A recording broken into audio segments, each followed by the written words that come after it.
merci d'être venu. Et puis, donc on est dans la phase psy de notre journée, puisqu'après on aura encore un propos par Pascal Olivier sur les patients en souffrance.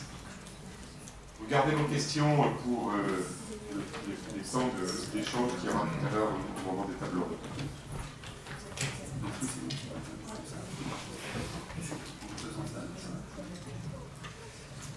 Bonjour à tous, merci. Je vais vous parler d'un cas très concret. En fait, ça tombe très bien parce que finalement, je ne sais pas comment on a parlé de tout ça avant. Et c'est la suite logique donc, de tout ce qui a été dit. On va rentrer dans la médecine de base. Je vais donner un deuxième titre à mon travail, donc comprendre. Donc c'est vraiment à la base de notre travail en tant que médecin. Souvent, les patients qui viennent nous voir et leurs familles ont des préjugés très importants. Ils ont déjà une sorte de réponse toute prête et qui généralement n'est pas la bonne. Les médecins derrière qui ne sont pas forcément dans la nutrition ont souvent aussi les mêmes réponses que leurs patients et donc on se heurte à un mur. Donc mon travail à moi c'est d'essayer de comprendre avec tous mes patients et puis essayer de les accompagner vers un changement, donc un changement de compréhension pour en grande partie. On va partir sur un cas pratique très simple. J'ai pris exprès un cas clinique chez un enfant parce qu'en fait c'est le point de départ et si on arrive à travailler avec lui donc à ce moment-là donc on va régler beaucoup de problèmes. Jules est venu voir avec son papa. Jules a un IMC à 32, ce qui est un IMC très élevé pour un enfant de 13 ans, puisque l'IMC normal à cet âge-là, donc à peu près donc, de 15 jusqu'à 22. Et puis son médecin m'écrit cette lettre assez surprenante. C'est les mots du médecin allemand. Hein. Voilà, Jules n'adhère à donc, aucune contrainte alimentaire et mange en cachette. Donc cette lettre vraiment me surprend au départ, au point même que j'ai une sorte de réponse très immédiate. Je trouve que c'est logique que Jules n'adhère à aucune contrainte alimentaire. Marqué comme ça paraît donc une évidence. Et que le fait de manger en cachette, c'est la réponse logique à ce genre de choses. Donc Jules s'est adapté tout simplement à cette contrainte. Jules a un problème de poids, selon le père depuis toujours. Donc il est visiblement né comme ça selon le papa. Et puis tout le monde essaie de mettre des contraintes alimentaires à cet enfant pour qu'il puisse maigrir. Et puis à chaque fois qu'on appuie sur les contraintes, Jules fait l'inverse, il prend du poids. Et en fait, l'histoire n'est pas si simple que ça parce que Jules est venu avec son papa, sa maman n'était pas disponible. Et le papa, lui aussi étant surpoids, il a un IMC qui est à 29,7. Il a un petit frère qui a 10 ans et une maman. Les deux n'ont pas de problème de poids, ils sont même plutôt minces. Et Jules a une vie scolaire normale, une vie familiale normale. Il n'y a pas de souci particulier pour lui. Et puis, cette histoire d'enfant en surpoids depuis toujours, en fait, c'est pas si clair que ça, parce que je demande s'il n'y a pas une courbe de poids quelque part. Et en effet, ils sont venus avec donc, un carnet de santé. Et j'ouvre la page de la courbe de la corpulence et je trouve immédiatement une cassure de la courbe à 6 ans. En fait, jusqu'à 6 ans, Jules n'a eu aucun problème de poids. Il avait un poids parfaitement normal. Et à 6 ans, il y a une cassure, une montée en puissance qui ne s'arrête jamais depuis. Donc ça, c'est déjà une chose assez surprenante. Et j'interroge le père sur la raison de cette question de poids, s'il y a eu un événement de vie qui s'est produit à ce moment-là. Et le père, Jules ne sait pas, lui, et le père me dit que non, il ne s'est rien passé, pas de rupture dans la famille, pas de décès, pas de soucis particuliers. Donc le frère était déjà né depuis 3 ans, et donc il n'y avait pas de problème particulier. En fait, le père, au bout de quelques minutes, me dit en fait, si c'est moi qui étais malade, le père a eu donc une dépression très grave à ce moment-là, un conflit au travail, il s'est arrêté pendant 6 mois. C'est ça le point de départ de son problème. Donc, si on fait une synthèse rapide déjà de ce cas clinique, donc on a un constat d'échec des prises en charge habituelles, même des effets délétères, puisqu'on voit très bien que Jules commence à essayer d'en échapper à ses régimes, et donc prend du poids parce qu'on le contraint. La partie diététique est très peu probable, puisque la maman et le petit frère n'ont pas de problème de poids. On peut donc penser que ce n'est pas une cause diététique. Jules a un problème personnel, mais le cadre alimentaire autour de lui est normal, donc il n'y a pas de problème. Donc la cause de blessure est psychogène, on l'a trouvé, un facteur déclenchant, et donc Jules s'est mis à manger davantage à la suite donc, de cette cause. Aujourd'hui, Jules a 13 ans, il ne se souvient pas de cet événement, mais par contre, il a gardé donc, cette attitude. Ensuite, on peut aussi parler d'un mimétisme par rapport à son papa. En fait, il imite son papa, il fait ce qu'il voit simplement. Il a dû s'inquiéter beaucoup à ce moment-là, autour de ses 6 ans, et donc il a commencé à prendre cette attitude-là. On va lui proposer 2 choses à Jules. On va lui proposer donc, de travailler sur ce processus donc hyperphagique, sur la cause, bien sûr, ce problème. Ça change d'ailleurs le regard du père sur ce problème-là, puisque jusqu'à présent, le père pensait simplement que Jules faisait quelque part mal, qu'il était du mal donc à se cadrer. Et puis on va essayer surtout d'expliquer à Jules ce que c'est qu'un processus normophagique, puisque Jules ne le sait pas, donc il va falloir qu'on le redéfinisse ensemble. Donc ça sera de la physioéducation. Et puis on va aussi travailler sur le problème des régimes, parce que Jules est déjà dans un régime depuis un petit bout de temps, son père probablement aussi. Et donc il va falloir qu'on fasse de la psychoéducation pour qu'on le sait de sortir de là. Les autres thérapies spécifiques seront faites pour d'autres TCA, ce qui ne sera pas le cas pour Jules. En pratique, on va suivre donc tout n'importe quoi thérapeutique, qui est inspiré dans des TCC, donc avec le bienveillant, et puis la mise en place d'une alliance thérapeutique. Il faut très rapidement que Jules comprenne qu'on est son allié, qu'on est avec lui, qu'on n'est pas contre lui. On n'est pas un censeur, on est là pour essayer d'aider à trouver une porte de sortie donc, face à son problème. On va recueillir donc cette anamnèse, donc c'est cette médecine en effet donc, de narration, on va essayer donc de lui refaire dire toute son histoire familiale bien sûr est importante, et puis donc les facteurs déclenchants qu'on a déjà bien sûr trouvés. On peut faire une phase d'auto-observation, ce qu'on fait rarement chez les enfants parce que c'est assez compliqué, on fait beaucoup de ça chez les adultes, et donc on fait cette analyse fonctionnelle, donc la compréhension du processus qui pousse Jules donc à manger plus que ses besoins. On va suivre assez rapidement aller vers un concept également. Ce problème, si c'est donc le processus hyperphagique qui est au cœur de cette situation, comment arriver à ce que Jules s'apaise, comment est-ce qu'il peut manger d'une façon un peu plus modeste. Au niveau de ses objectifs à atteindre, ils sont assez simples. On va prendre à Jules à manger selon ses besoins, donc c'est une équation A et B, avoir besoin. Il va falloir que A soit égal à B, donc c'est ce qu'on va essayer de voir avec lui. Les moyens, on va les voir ensemble, on a fait un petit peu déjà cité. Il y a de la physioéducation pour essayer donc, de lui expliquer ce que c'est donc que son problème, de la psychoéducation. On pourra faire donc, un peu plus éventuellement sur les sujets plus complexes d'exercice au niveau de notre comportement alimentaire, et puis il y a des thérapies spécifiques également qui existent. On aura bien sûr donc, à chaque rencontre avec Jules, donc on fera le point sur sa situation. Il y a un renforcement positif qui est systématique. Il faut que Jules sente qu'on le félicite, donc qu'on est avec lui, qu'on le soutient. Et puis en toute fin de thérapie, on aura donc une prévention des rechutes. En fait, on peut bien sûr, même si donc, la thérapie s'est bien passée et que Jules a vraiment un poids qui s'est maintenu au même niveau, une rechute est possible. Dans ce cas-là, ce n'est pas une cause diététique qu'on va chercher, ce sera toujours une cause bien sûr psychogène. C'est qu'est-ce qui se passait dans la vie de Jules pour que le poids se remette à grimper. Alors avant qu'on débute ce traitement avec lui, il va falloir que les idées donc, du côté du soignant, du thérapeute soient très claires. On l'a déjà vu depuis ce matin, c'est une pathologie complexe, avec une part psychosociale qui est très importante, qui est une pathologie de société, en effet. Donc Jules est victime de cette situation. C'est une pathologie qui dépend donc, de la balance énergétique. Cette balance, là, donc, elle est positive, comme on l'a dit depuis ce matin. C'est quelque chose qui est récurrent et qui ne se régule pas. C'est le problème donc, du patient obèse. Les autres majeurs se régulent, les patients obèses, lui, ne se régulent pas. Les erreurs s'enchaînent les unes aux autres. Les causes sont très complexes, puisque forcément on a mangé beaucoup pour énormément de causes. Donc on va partir des causes génétiques jusqu'aux causes diététiques, en passant par les causes bien sûr psychosociales, par les psychotraumatismes, etc. Donc tout ce qui fait qu'en effet, donc, tout ça devient extrêmement complexe. Tout d'abord aussi appris, c'est que cette obésité n'est pas une maladie de l'aliment. C'est une maladie d'un système alimentaire dans lequel celui qui tient le rôle le premier, c'est le mangeur. L'aliment n'est que le vecteur. Ça, c'est vraiment un discours qu'il faut tenir à nos patients de façon très claire, que beaucoup de soignants n'ont pas, je pense. Et du coup, les patients vivent avec cette idée que le problème qu'ils ont est dans leur assiette et non pas donc, de leur côté.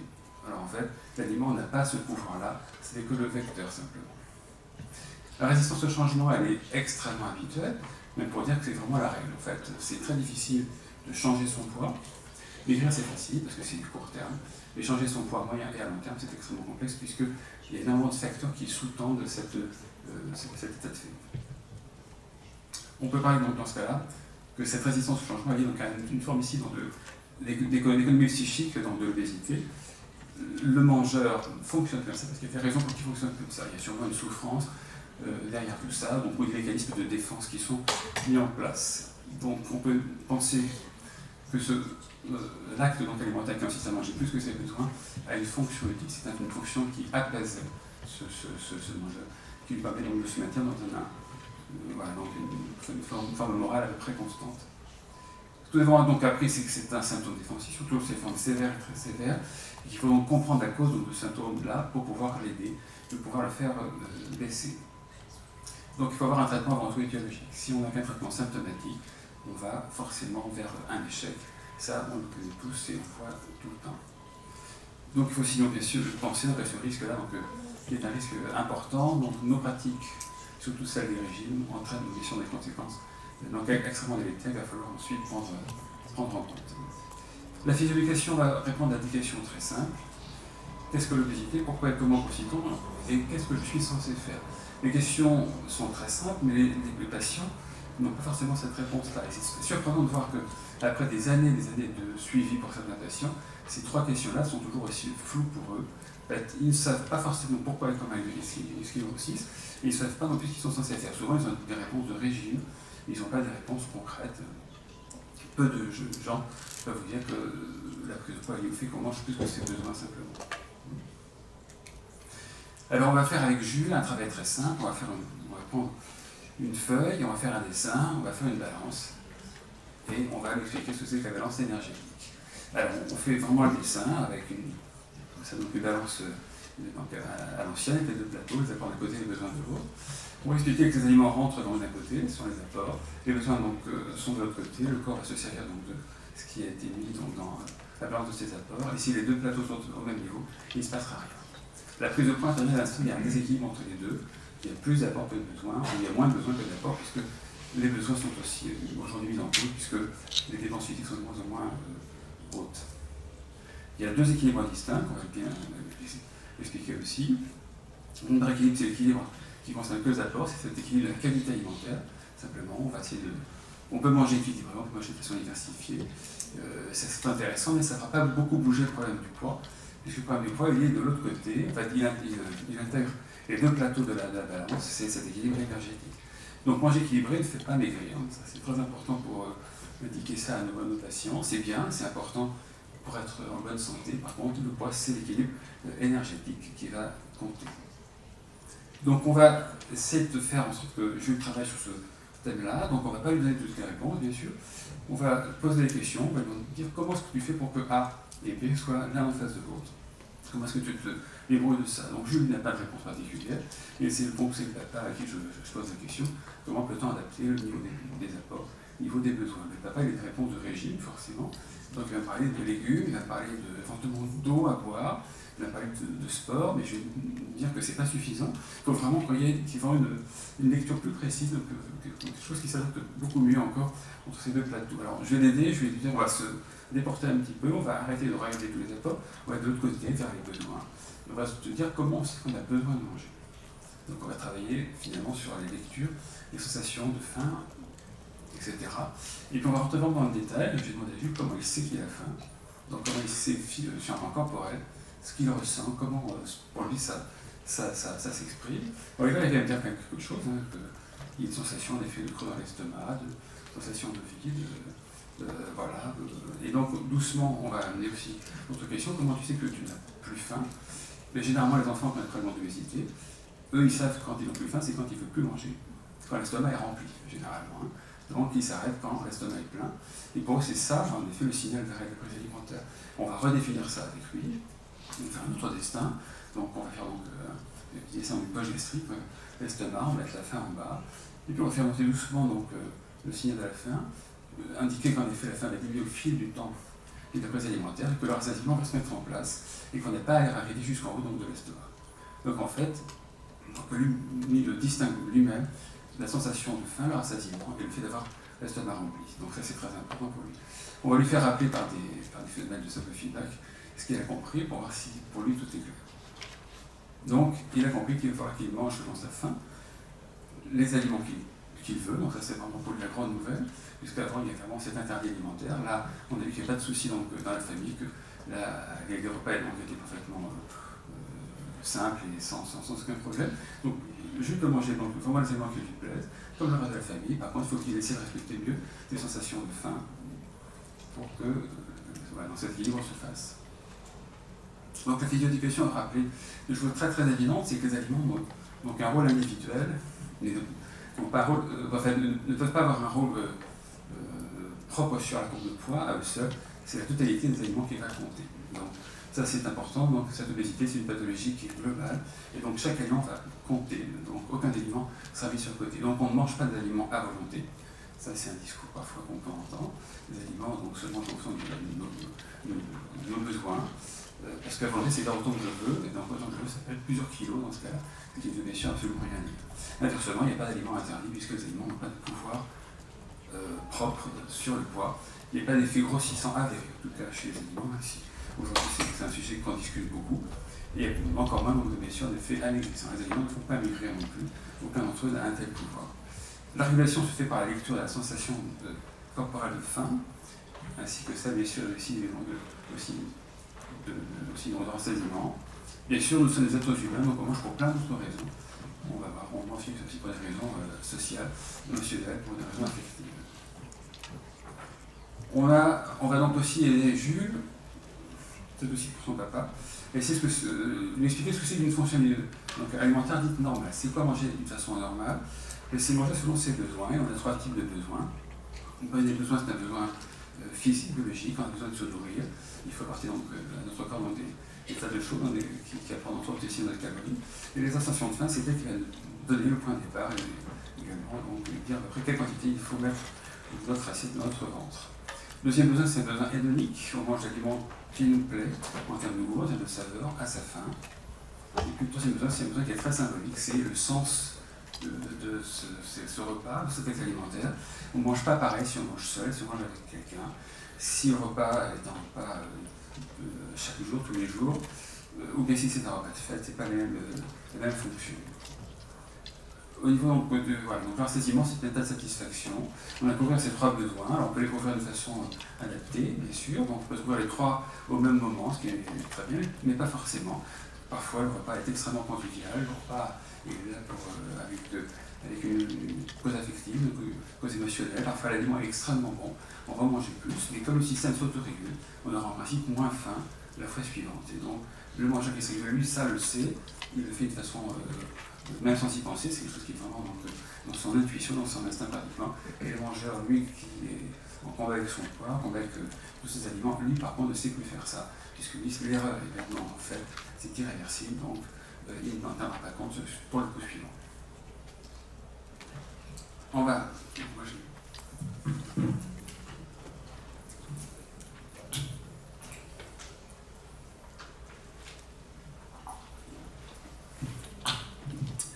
On va passer à la deuxième étape, alors ce ne sera pas forcément une étape pour Jules, parce que chez les enfants, souvent donc, ce qu'on a fait depuis le départ marche très bien, c'est souvent pour eux une compréhension qui est très intéressante. On les libère finalement de la pression et du poids de la contrainte alimentaire, on explique aux parents ce qu'on va faire. L'enfant comprend plus rapidement que ses parents généralement, de pouvoir manger de façon libre, les éléments qui lui plaisent, et d'essayer donc de mieux écouter ce qu'il ressent, sa sensation de faim, etc. Les parents, c'est plus compliqué parce qu'eux, ils ont quand même des idées très arrêtées sur les aliments. C'est très compliqué de leur faire enlever des idées reçues qui traînent depuis parfois des dizaines d'années, parce qu'eux-mêmes, souvent, ont fait quelques régimes. Et donc, on va essayer de mettre d'enlever tout ça. Donc, on va partir sur la psychoéducation. C'est la maladie des régimes. C'est vraiment le problème majeur qu'on rencontre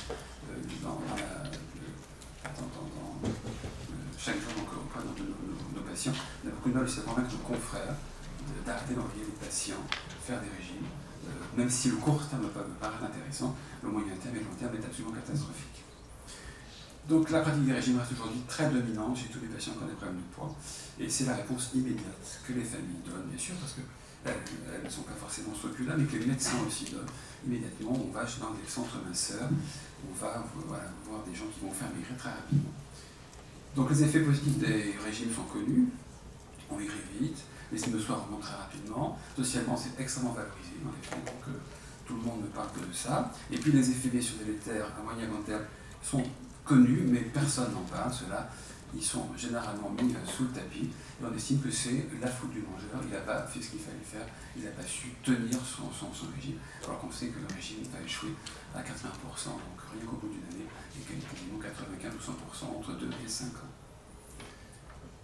Donc, on est sur un plan donc, donc aussi une restriction cognitive, c'est une maladie des régimes, tout simplement, et aujourd'hui, elle est extrêmement présente. On a différents stades qu'on distingue. Le stade 1, c'est le régime lui-même, en fait. Hein, c'est le moment où tout va bien, c'est la lune de miel avec son régime. Donc, on ne tient plus compte de ses sensations, on ne tient plus compte de ses émotions. L'histoire passée est maintenant enfouie. On est parti sur un projet de régime. Et au départ, tout va bien. Donc, on a suffisamment de puissance et de maîtrise. Et c'est génial. On va commencer d'ailleurs donc à convaincre tous ses proches de faire le même régime, puisqu'il est extraordinaire. Donc, on sait bien que ça ne correspond pas à notre appétit, notre faim.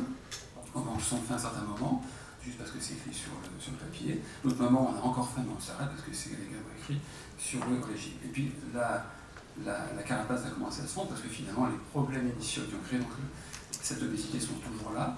Ils ont juste été mis un petit peu sous le tapis pendant quelques instants.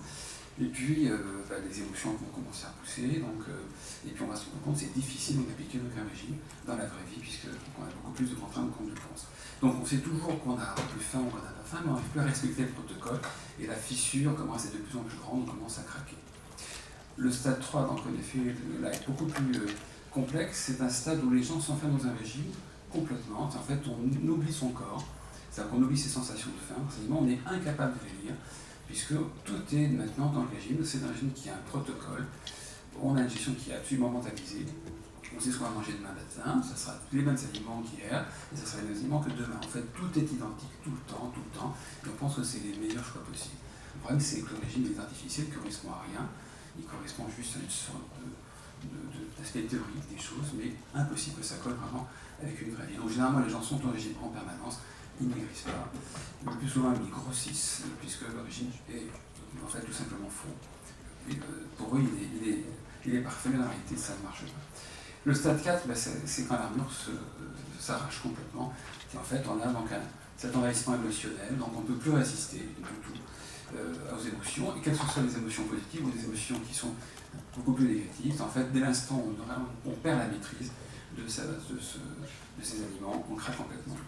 Les mangeurs sont dans un schéma alimentaire en tout ou rien, donc c'est vraiment le mécanisme habituel. Soit je respecte à la lettre ce que je fais, je m'implique dans mon régime à 100%. Si jamais il y a une petite, un petit accro, quelque chose qui ne marche plus, je laisse complètement tomber mon régime, de toute façon, quitte à craquer complètement, et quitte à faire l'erreur, on va faire complètement, on n'est pas là pour manger 2 biscuits, on va manger toute la boîte entière, en promettant que c'est la dernière fois qu'on fait ça, et on va se remettre ensuite dans le stade 3. On peut aussi se remettre dans le stade 1, en fait, réessayer carrément un régime nouveau, en disant que celui-ci est foutu, de toute façon, ça ne marchera plus, et on va essayer de trouver une autre solution. Et puis c'est un cercle vicieux, ça ne s'arrête jamais.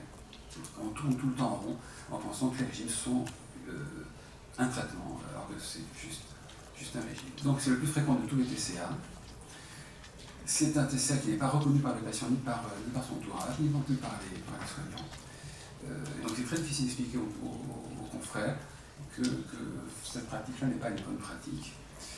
On a une confusion entre la prescription qu'on rencontre dans les régimes et la réalité alimentaire. Je suis convaincu que les consignes qu'on a dans les régimes sont réelles et sont axées sur une sorte de base que les médecins valident. Est-ce qu'on doit manger du fromage le soir? Ça, c'est la bonne question. Est-ce qu'il faut, si on n'a pas faim, manger quand même? Est-ce qu'on peut mettre du pain sur les féculents? En fait, tout ça, les gens ont ça dans la tête. Ils pensent que c'est absolu, que c'est la chose qui est validée. En fait, ça n'a pas beaucoup de sens. Alors, la fonction du régime, c'est une fonction donc, très très simple. Ça évite en effet donc, de penser, ça évite d'avoir des émotions, et ça évite donc de se confronter donc, à des choses qu'on ne peut pas vraiment voir. Donc ça atténue donc, cette souffrance psychique, ça donne l'impression que c'est une solution pérenne. C'est aussi un test à masque, puisqu'en fait, cet état-là va masquer les réelles difficultés du patient qui n'abordera jamais. Et là, c'est là où c'est un double tranchant, parce que soit on peut faire lever cet état de fait, donc cette récession cognitive, et ça va libérer complètement le patient. J'ai vu pas mal de patients redevenir des mangeurs fonctionnels après ça, et perdre beaucoup de poids, juste parce qu'on a enlevé ce carcan. Et puis d'autres, finalement, on se rend compte que ça va masquer une souffrance encore plus grande derrière, parce que derrière, il y avait eu des traumatismes qu'on avait voulu enfouir, et c'est là que ça devient un peu plus compliqué. Tous les cas de figure, il faut quand même essayer de faire disparaître ce problème-là pour pouvoir aider le patient et revenir à la base de son problème. Il a que du poids, il y a eu des raisons pour qu'il prenne du poids. Quelles sont ces raisons finalement? Les régimes ne sont qu'un effet masquant. Donc plusieurs buts pour traiter aussi cet état-là, l'amélioration cognitive. Il faut que j'accélère. On va retenir donc ce vernis diététique qui n'a pas beaucoup de sens. On va aborder donc le problème de saludabilité également. Et puis on va essayer de se refaire avec ces aliments, tous les aliments. Il n'y a aucun aliment qui pose problème. Les aliments sont ce qu'ils sont. Ils n'ont pas la même fonction tous, mais ils sont comme ça. Il faut qu'on offre à ces patients donc une autre façon de voir les choses. Et donc on précise un petit peu dans mon classement pour le besoin beaucoup plus spécifique. Les thérapies cognitives et comportementales vont permettre de comprendre des boucles qui font en sorte que les comportements problèmes restent en place, qu'ils se maintiennent constamment. Donc on va travailler donc sur l'analyse fonctionnelle avec un cycle qui est à peu près toujours le même. On part dans des situations, il y a des émotions, plus souvent c'est la peur qui domine, la peur de grossir, la peur de ne pas manger à sa faim, la peur d'avoir un malaise, la peur de ne pas y arriver, parce que c'est une anxiété sociale, parce que c'est une anxiété de performance. Les gens ont des situations de travail qui sont très difficiles et pensent qu'en mangeant davantage, ils vont pouvoir faire face à ce genre de choses. Les pensées, c'est les pensées de régime qui vont revenir très rapidement en tête. C'est des pensées d'erreur, j'aurais pas dû manger celui-ci, c'est celui-ci qu'il fallait manger. Tout ça va se finir par des choses qui vont être un peu complexes. Au niveau donc comportement va devenir très très dichotomique, ça sera tout ou rien certainement. Et l'anticipation va être terrible parce que avant qu'on va se replacer dans la situation identique la fois prochaine, tout ça on l'a à nouveau dans la tête et généralement ça va très mal se passer. On peut travailler sur les pensées dysfonctionnelles et les croyances. On va restructurer donc les pensées des patients. Ce sont des techniques assez simples. On va remettre en doute ses convictions par des questions simplement qu'on va lui poser. On va le faire douter sur la véracité donc, de ce qu'il avance. Alors je n'ai pas le temps, donc on discute beaucoup. On peut faire aussi des exercices sur les signes de faim de résiment, faire certaines expériences, les penses de la faim notamment. On peut dire aujourd'hui, tant que j'ai pas faim, je ne mange pas. En clair, je ne tiens pas compte des règles sociales, je ne tiens pas compte des règles habituelles. J'explique à mes proches qu'aujourd'hui je suis une expérience. Il ne faut pas le faire un jour où on travaille, parce que l'anxiété sociale importante au travail, il faut le faire un jour où on est tranquille. Et j'attends que mon corps physiquement me dise que lui a faim, donc il faut que je repère bien les signaux. J'explique aux patients que s'ils ne sont pas très clairs, c'est pas grave, la faim va disparaître toute seule. Même si on ne mange pas, la faim s'en va. Au bout de 10 minutes, elle va partir, parce qu'on est à la réserve, tout simplement. Et puis elle va revenir, ça sera peut-être un peu plus clair dans 3 quarts d'heure, 1 heure après. Et puis, une fois qu'on a ce signal de la faim, on va essayer de manger ce qui nous plaît, peu importe les aliments, et on mange tranquillement. Et quand la faim disparaît, on s'arrête et on repart dans une période de satiété. Et si on s'est trompé, c'est pas grave, parce que la faim va revenir. Donc on a le droit à l'erreur, on a le droit à faire plein de choses. C'est important aussi, je pense maintenant, dire à nos patients qu'il n'y a pas d'erreur irréversible au niveau de notre vie alimentaire. L'alimentaire est une continuité, ce n'est pas une succession de repas qui n'ont pas de lien les uns avec les autres. On peut travailler aussi sur l'affirmation de soi, donc un travail dans les activités sociales, ce que je fais avec vous aujourd'hui parce que c'est pas ma place habituelle. Résolution de problèmes, c'est aussi très important, la gestion du stress. Les gens ont des situations complexes qu'ils n'arrivent pas donc à gérer, les aliments sont souvent la solution. Alors on va les aider à trouver des solutions concrètes à leurs problèmes. Qu'est-ce que je peux faire concrètement? Ce sont des techniques assez simples qu'on peut voir avec eux. Ça renforce beaucoup leur estime d'eux-mêmes et c'est vraiment très bien. Les thérapies émotionnelles et sensorielles, le but c'est qu'on travaille donc sur cette alimentation émotionnelle. C'est un inconfort émotionnel qu'on va essayer de régler en mangeant des aliments qui nous apportent beaucoup de bien. Donc souvent c'est des aliments choisis. C'est pas n'importe quel aliment, c'est ceux qui sont très puissants pour nous, ceux qui nous rappellent certains souvenirs affectifs forts. L'alimentation émotionnelle est un moyen aujourd'hui qui est un moyen avant tout d'évitement pour beaucoup de ces patients, alors qu'on oublie que c'est un moyen, alors que c'est parfaitement normal, on est tous des mangeurs émotionnels, on va tous manger à un moment donné parce que ça fait du bien de manger cet aliment-là et que ça nous réconforte. Mais comme on se régule bien, ça va complètement être absolument non visible. Et le mangeur, lui, qui est en combat avec son poids des aliments, lui, il n'acceptera pas ça. Et donc, il va rester dans une démarche quelque part un petit peu extrême. Il va manger beaucoup plus pour calmer cette émotion, mais ça ne changera pas le repas suivant. Il nous dit d'accord, il est déjà dans son protocole, puisqu'il fait son régime. Donc, c'est un des principaux moteurs, en effet, dans ces comportements alimentaires avec perte de contrôle. Cet évitement émotionnel aujourd'hui est un vrai problème. On a différentes thérapies qui abordent ça.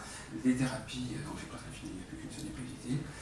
Les thérapies qui vont nous permettre d'accepter nos émotions, c'est avant tout la pleine conscience, c'est aussi dans cette assiette une thérapie également intéressant. Donc on peut faire dans des thérapies d'exposition dans nos émotions. Et en fait, on peut accepter de les faire venir à nous, de les vivre pleinement. On est avec son thérapeute et on ressent des sensations désagréables. On va expliquer que c'est normal. Et on va juste laisser passer du temps en faisant en sorte qu'on prenne le temps qu'elles disparaissent. Et on se rend compte qu'elles peuvent disparaître même s'ils n'ont pas mangé.